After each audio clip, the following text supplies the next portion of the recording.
Well, it's getting close to Halloween, so I was kind of looking around for some good books on the craft that I've read over the years and stuff.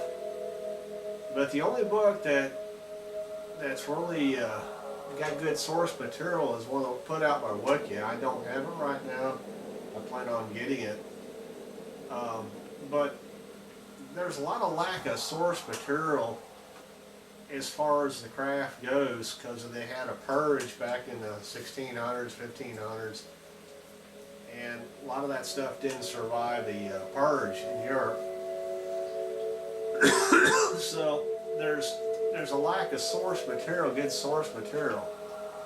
But there is a book. It was some of the stuff this was compiled from. This is a book called Alchemy and Mysticism. It's called the Hermetic Museum, and it's put out by Alexander Roob. And it's published by Tascen. It's a pretty good sized book, and a lot of this material in this book was put out in the 1600s and the 1500s. And it's basically just trying to explain how the earth was created and the sun was created through a design principle. And we didn't have a whole lot of scientific knowledge back then, but a lot of the principles of these hermetic art and stuff do have some advanced science concepts that we've discovered recently in the last 85 years and stuff. And some of these art pictures and stuff go back over 200, 300 years ago. So our understanding of science was pretty limited. And so here again, you're talking pictures and stuff that were painted back 300 years ago that may have had an extraterrestrial origin that were transmitted out there. And they,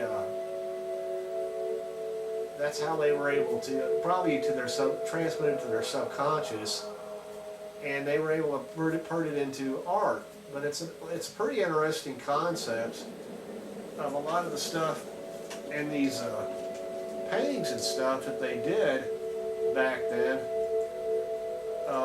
There is William Henry's done a whole bunch of stuff on some of this stuff, but he hasn't covered just about less than a fourth of it. Some of the paintings that went out. This is a pretty extensive book, a lot of those paintings and stuff, but it's in, if you go to his, punch up William Henry on the YouTube, you'll see some of the stuff he has covered in some of his videos and some of his books. And he has done pretty good, some pretty good presentations. But a lot of the stuff that was coming out in the 1700s was kind of or 1600s, kind of a build-up to the American Revolution. All you had back then is a lot of kings, and they were looking for a new form of government. So there was a lot of utopianism being promoted 100 years up to the point of the American Revolution, where America would become the new Atlantis, or the civilization that would advance in technology and stuff, but it would be a new form of government. So it was kind of, they started promoting a lot of utopian ideals and stuff. Some of this stuff was featured in Templar art and stuff under the new Freemasons over the old Knights Templars, but a lot of the Hermetic paintings and stuff that the Knights Templars and the Freemasons were using back then was stored information that was encoded into these paintings and stuff that go back 200 years ago. But there's a lot of utopianism that was being promoted, and Freemasons were also part of the American Revolution, and the developer of Washington, D.C. There's a lot of, there's a pentagram that you can find in Washington, D.C., the way it's, the streets are put out there, and also a lot of Masonic symbolism is also throughout Washington, D.C. And you'll see that within this book, some of that Masonic symbolism, the Great Pyramid. There's a lot of interesting stories, but there's a common theme through this artwork, is that the sun is kind of the center of utopia. It's where everything else begins. Which is pretty much true. The sun is created first, and it shows that the sun was actually created by a designer. It's associated with God or a human face, and that's what. So now we start getting into design that was being even promoted back 200 years ago, and it's promoted. The concept is promoted in the art that everything out there was actually created. And you'll see lots of, I'm not really set up, if I really could do this right, I would have a projector behind me where I could show all the images of this. So unfortunately, due to my budget, I'm not able to actually do the kind of lecture I'd like to do on this. But, you know, the main purpose is that hopefully you'll go take a look at this book, and you'll start getting into the new mysticism and what the craft is really about. And you'll see the kind of the extraterrestrial origins of some of this stuff.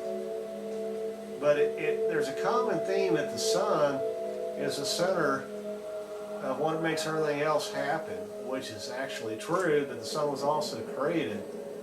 And the creators of the sun also is promoted as being God or heaven. A lot of utopian ideals promote advanced science as being heaven, which is promoted throughout this book. And if there's a utopian civilization that actually created all that, which has an extraterrestrial origin. But anyways, here's a picture of the world, and it shows 22 elements that are the composition of the earth. Now this was put out in 1617, and our geological knowledge of the earth was kind of limited. Our ability to go down, drill very far wasn't very good, and we never have been to the center of the earth. But according to this picture put out by Florentine Pico Brodella, 1463-1494, it shows that the earth is composed of 22 elements, and it's contributed that it was actually created. It shows you a divine light that actually comes down and created the earth. Now there's a common theme that light is the origin of creation. And if you saw my lecture on my book review on lightning, energy is the source of that creation. And even Macleod has said this, has announced that science, they've actually that civilizations are based on how they use energy. So you go to a civilization 5 over a civilization 0, which is what we're equivalent to. Civilization 5 is a very advanced, but it's based on how they use energy. And you find that concept throughout this book. And some of these paintings go back to the 1400s. But you'll see the concept that energy is the origins of creation. So here it is, 2017, and Macleod is telling everybody, yeah, that's the origins of advanced civilizations, is how they use energy. So here again, there's an extraterrestrial origin to this knowledge. Here's a picture of Ptolemy put out in the 1660s. I don't know if you can see this, but you can see that the center, he proposed that the sun is the center of our solar system, and everything else revolves around it. and which conflicted with the concept that the Earth was the center of the solar system and everything else would evolve around the Earth. So they started having a lot of problems with standard orthodoxy, and they started having problems with the Vatican.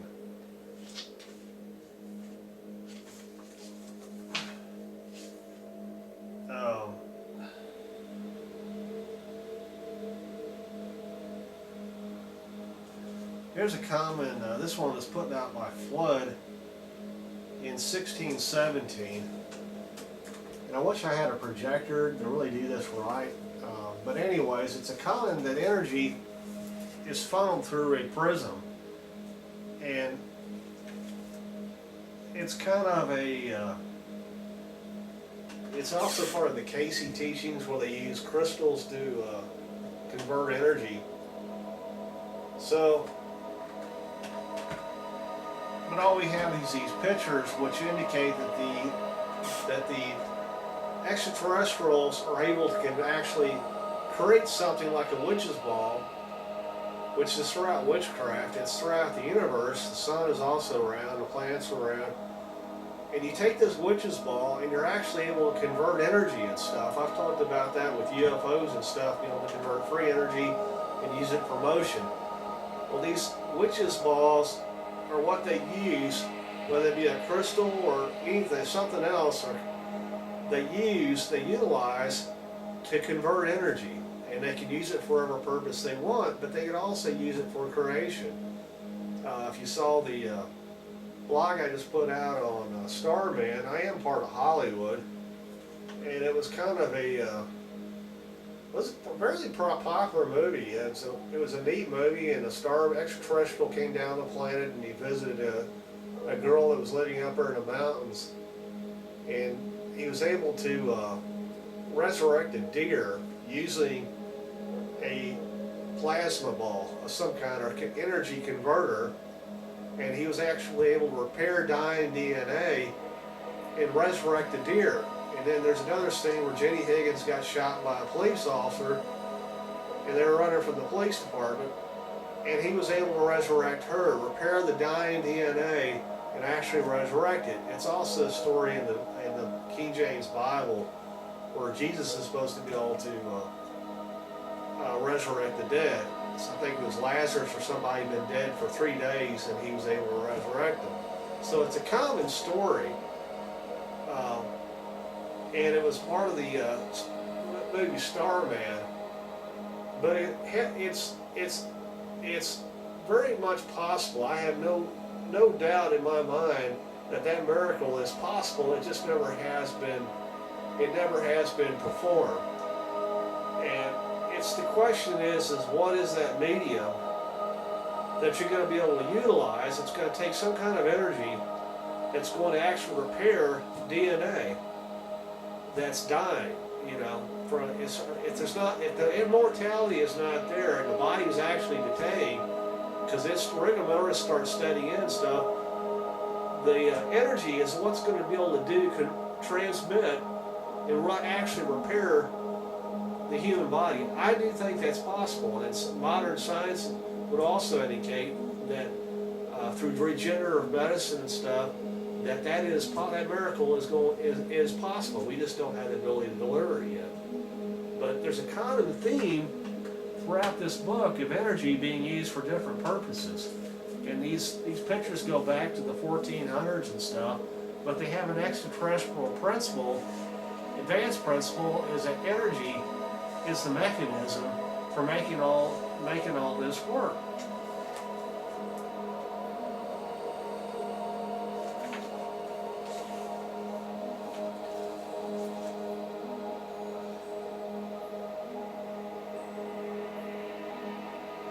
Here's a picture that was put out in 1433 by Marcello Ficino, based on an ancient Egyptian mystery.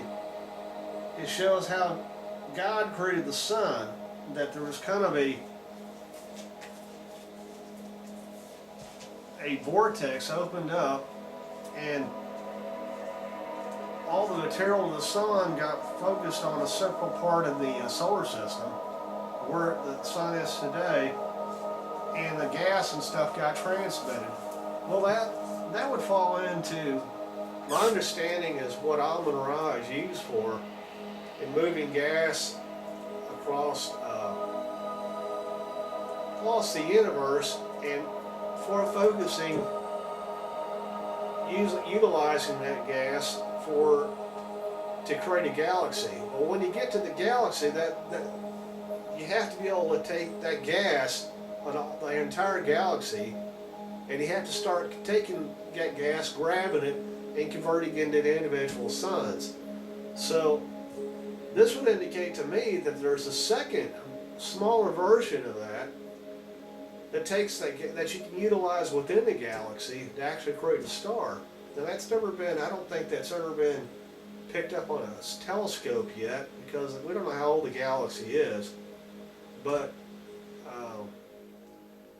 there are indicators now that there are blue stars out there, that are fresh stars that have been made out there. It's just you have to get lucky and have a telescope observation of a star being created out there, which doesn't mean that it wouldn't be possible to pick it up on a telescope.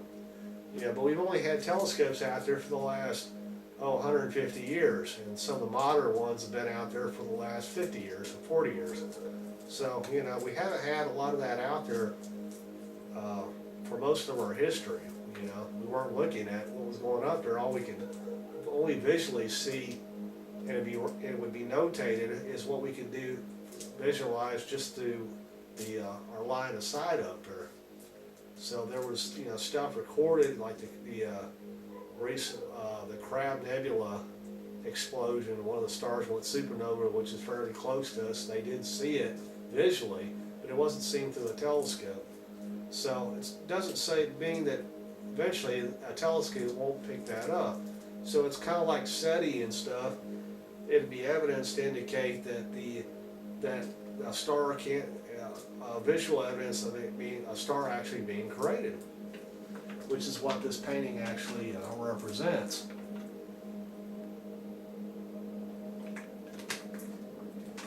There's another picture of the sun with a human face on it. It shows that, you know, that the sun has a crater. Here's a Masonic picture of the sun having a human face on it with the arms. And it's one used by the Freemasons back in the 1754. It's got a checkerboard table underneath it. That's one that they use. But the sun is associated with something, a human face, and it has a human crater. Here's one the Vatican put out. Northern Italy, 11th century. It shows Christ as the center of all that. So, you know. Let's see. This is a pretty extensive book. I read this about 4 years ago, and I've been kind of having to review it. I made notations as to what I was actually, you know, a stuff of interest. So I'm going to have to kind of flip through this pretty quickly. We get some interesting topics here. Also, music of the spirits. There's common music is also associated with creation. You know, if you're listening to background noise, they are picking up stuff, strange stuff that they pick up through magnetic radiation and whatever stuff that's running around and that's out in the universe. So they're getting a lot of strange noise and stuff, and they can't always. That has an extraterrestrial origin. They don't understand where that's coming from. Well, they use stuff or music is associated with tones and stuff. Well, similar to that is what they would use to mobilize gas and stuff through some kind of high energy device. So that, to me, that's what they're virtually what they're picking up is the tools that they use to move that gas around out there in the galaxy. And so music, in a way music is associated, because music produces certain tones and channels waves that you can actually move gas with if you have enough energy. So that is a common theme throughout this book of music being associated with heaven and actually moving material and stuff.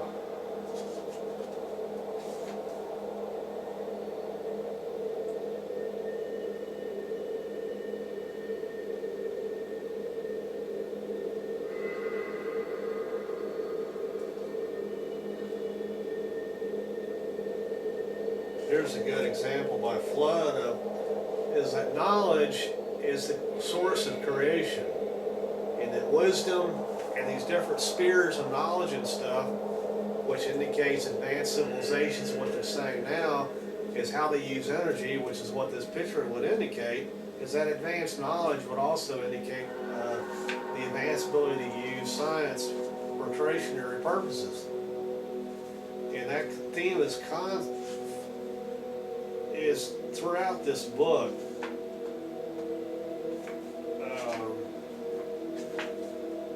It's also associated with cosmic eggs. Cosmic eggs are associated with advanced genetical engineering, which is also a common theme. The only other thing we have as far as that the ancient extraterrestrials had advanced genetical engineering is actually the Casey teachings on Atlantis, but all we have is the notations that they made as far as what he was learning from his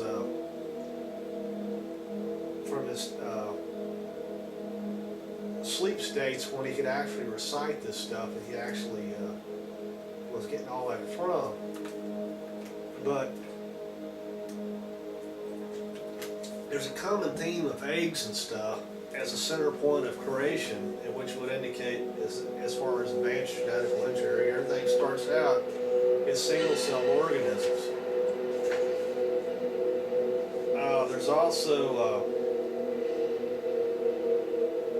There's also Gaia. Here's the Garden of Delight, 1510 by Hieronymus Bosch, that would indicate the Earth is like a garden that has a biosphere, and it's in a creationary process to create life on the planet Earth, and that the Earth was actually, which what nowadays we know as Gaia, which is what you have to have on the planet Earth to create a living biosphere for us to live in. And this is something that goes back to 1510. So here again, this stuff is stuff that they were actually picking up, they were receiving, when they didn't really fully understand what was actually being transmitted to them, because it has an extraterrestrial origin. Here's Christmas balls. A lot of this stuff in alchemy is associated with Christmas balls, and it would indicate that each witch's ball was used for different purposes. One was to make the sun, one was used to make the earth, and it's how they utilize energy and stuff. And some of these advanced concepts we don't even really fully understand. We don't understand today. They tried to explain it through Darwin's theory of evolution, which it just doesn't add up. But these concepts, advanced concepts, would indicate that each process had several phases that they utilized in creating life on the planet Earth. It's throughout, here it shows how birds are created, how they created the dragons of the sea and stuff. A lot of those mythological creatures, they did find giant squids out there, so they did find some of the stories of where they got those mythological dragons and stuff. They did find giant squids out there. So it's not like those were totally just myth. They I did find those out there. But it's concept.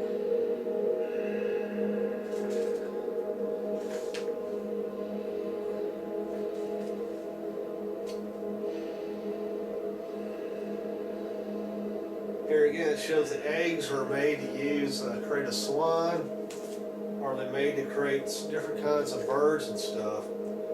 Which these eggs represent single-celled organisms, and everything in life out there, as far as living, all starts out in a single-cell organism, which is here again is the witch's ball. But those advanced concepts were promoted in these ancient drawings of Alchemy and Mysticism. The reason why it's advanced genetic engineering is inspirational science, because you can actually create life, and you can create life through an artist's perspective.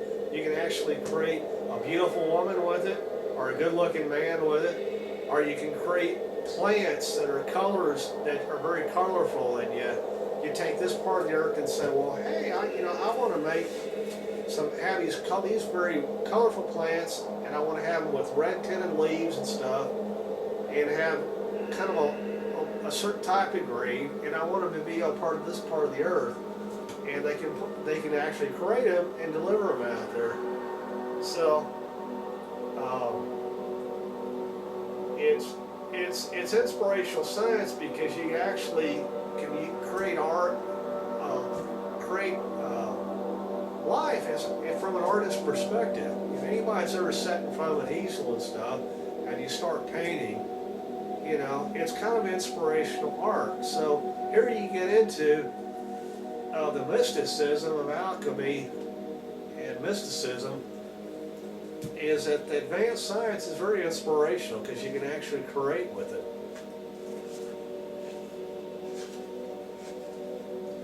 But there's lots of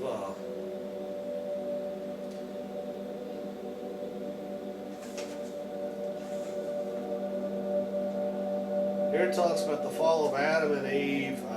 As I said, that advanced science has very certain responsibilities in ethics, and it can be abused, so yet, it has certain responsibilities that you don't want it to be abused or misused. And so you can, there can be created, there's some horror stories that actually could be created, and that's not what you want to happen. So here again, it indicate, it shows about the fall of Adam and Eve and what was possibly going on. There's probably some horror stories out there in the universe of what advanced science was used for, and get your beers out, because everything you would discover in the history of the universe is going to be pleasant information. There's some probably horror stories out there. But there's a lot of, here's some Masonic drawings on resurrection. The Freemasons really don't get it. They weren't part of the intelligent design argument. They should have been. And the organization itself has become kind of the membership has been in decline for at least the last 200 years. What they were prior to the American Revolution and what they are today is two different stories. They just, my father was a Freemason. I didn't join the organization because it's mostly just businessmen, and they're not intellectuals. It's just a place for them to meet and stuff. And the intellectuals are not out there.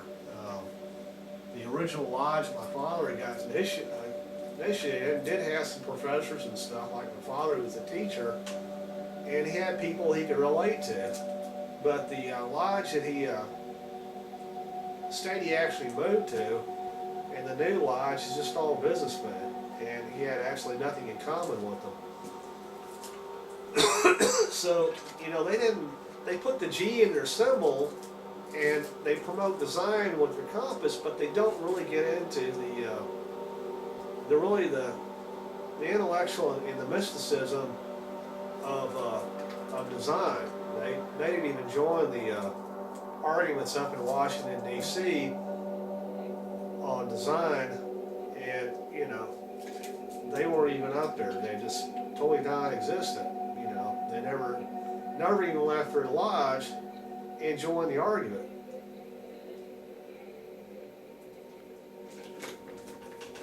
But there's pictures and stuff, some of this stuff they used to use for their initiation that became part of the Freemasons that you will find in this book.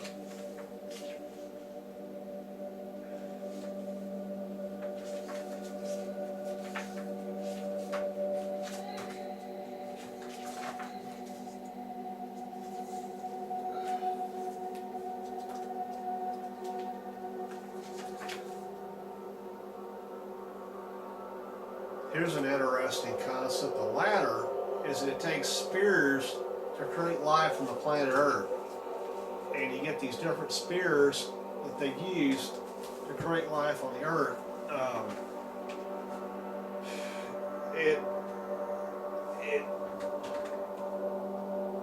It's not clear to me as to actually what those spears are, whether they're biological spears or they're energy spears.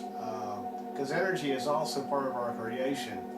It's what makes gas visible. Without energy, we'd cease to exist. They want to know, well, they never had to explain fully through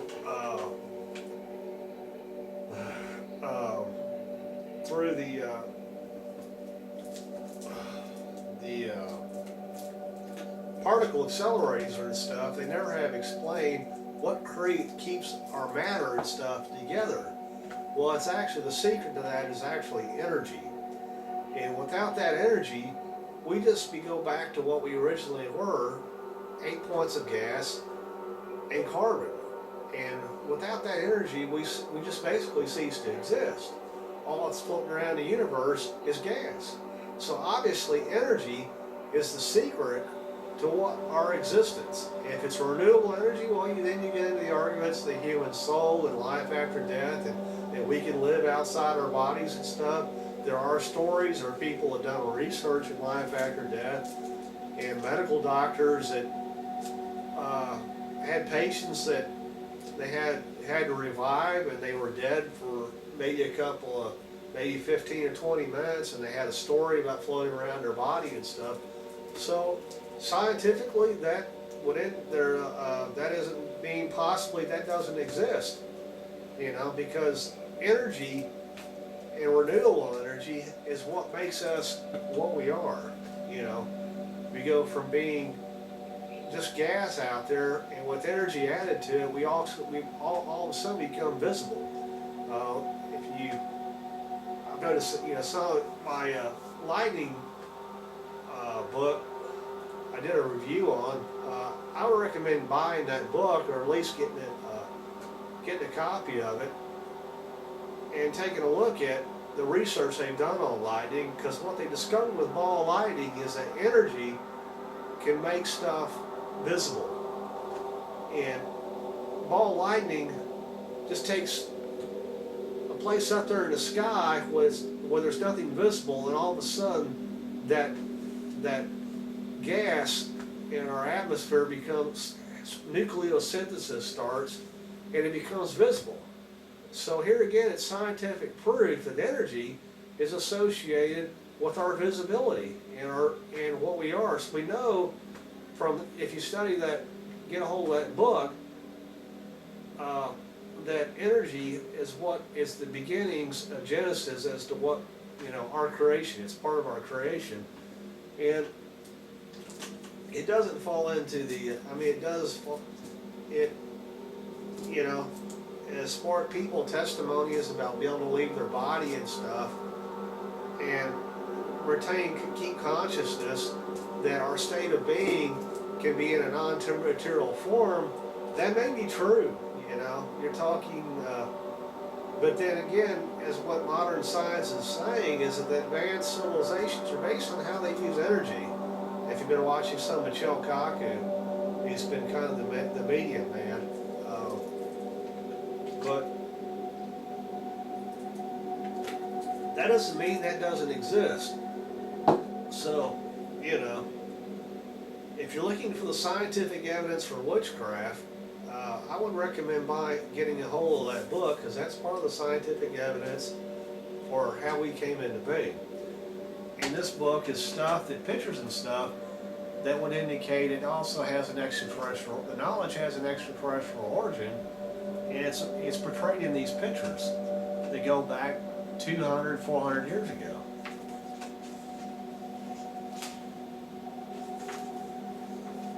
There's good examples of the levels of science and knowledge is a ladder going up to heaven.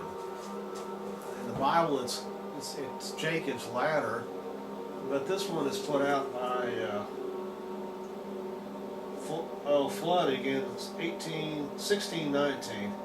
That knowledge is the ladder to heaven. It's also part of the Indian. Native Americans had a ladder that they put in the sweat lodge, and that was the way in and way out. And the ladder going up to the center of the lodge would have also represented levels of knowledge and also heaven. And it was part of a Native American tradition that went back over, 2,000 years, 4,000 years? I don't know. But it's based in scientific principles that there's a ladder to that knowledge and an advancement in what a civilization and what extraterrestrials are able to do out there. There's different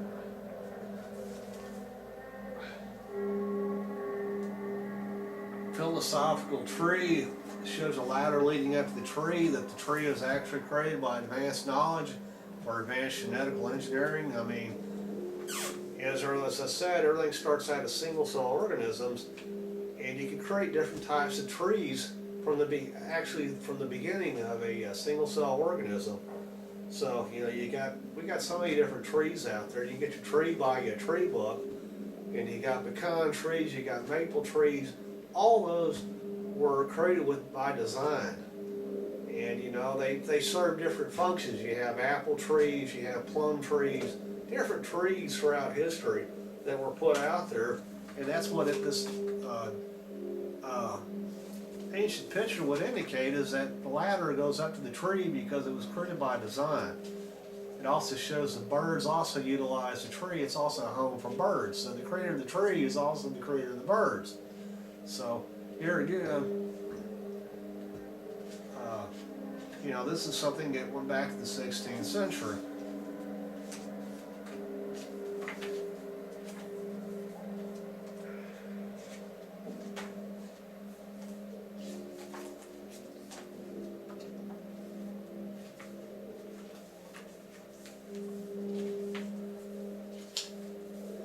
Well, that pretty much does this book review up.